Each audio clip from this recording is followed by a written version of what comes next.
అందరికీ నమస్కారం. ప్రస్తుతం కువైట్లో బయోమెట్రిక్ విధానం ప్రక్రియ వేగంగా జరుగుతుంది. దీనికి సంబంధించి కువైట్ మినిస్ట్రీ ఆఫ్ ఇంటీరియర్ కీలక ప్రకటన చేసింది. కువైట్లోని పౌరులు మరియు ప్రవాసులతో సహా 2 లక్షల మంది బయోమెట్రిక్ సమాచారం అందించే ప్రక్రియను పూర్తి చేశారని చెప్పి, అలాగే ఈ యొక్క ప్రక్రియను పూర్తి చేయడం కోసం మరో 4 లక్షల మంది అపాయింట్మెంట్ తీసుకున్నారని చెప్పి మినిస్ట్రీ ఆఫ్ ఇంటీరియర్ అధికారులు తెలిపారు.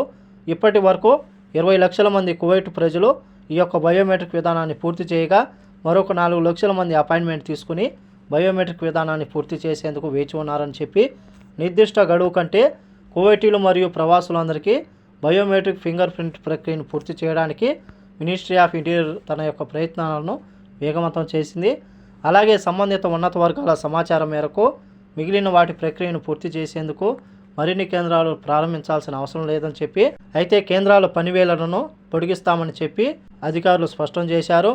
అలాగే కువైట్లో ఉన్న గృహ కార్మికులు ఎవరైతే ఉన్నారో వారు తమ యొక్క యజమాని అవసరం లేకుండా బయోమెట్రిక్ విధానాన్ని పూర్తి చేయవచ్చని చెప్పి, మొబైల్ ఐడి లేదా సాహిల్ యాప్ ద్వారా అపాయింట్మెంట్ బుక్ చేసుకోవచ్చని చెప్పి, అలాగే ఈ యొక్క ప్రక్రియ మనం చూసుకుంటే మార్చి 1వ తేదీ నుంచి మే 31వ తేదీ లోపల బయోమెట్రిక్ విధానాన్ని పూర్తి చేయాలని చెప్పి మినిస్ట్రీ ఆఫ్ ఇంటీరియర్ ప్రకటించిన విషయం అందరికీ తెలిసిందే. ఇప్పటి వరకు 20 లక్షల మంది పూర్తి చేస్తే ఇంకా 4 లక్షల మంది అపాయింట్మెంట్ తీసుకుంటూ ఉన్నారు. అలాగే కేంద్రాల యొక్క పనివేళలను కూడా పొడిగిస్తామని చెప్పి అధికారులు స్పష్టం చేశారు. కాబట్టి కువైట్లో ఉన్న మన భారతీయులు ఎవరైతే ఉన్నారో మీరు బయోమెట్రిక్ విధానాన్ని పూర్తి చేయకుంటే అపాయింట్మెంట్ తీసుకుని వాళ్ళు ఇచ్చిన తేదీ సమయంలో అక్కడికి వెళ్ళి ఈ యొక్క బయోమెట్రిక్ను పూర్తి చేయాలని చెప్పి కోరుకుంటూ, ఈ వీడియో నచ్చితే లైక్ చేయండి, షేర్ చేయండి, సబ్స్క్రైబ్ చేసుకోండి. నెక్స్ట్ వీడియోలో మళ్ళీ కలుద్దాం. జై హింద్.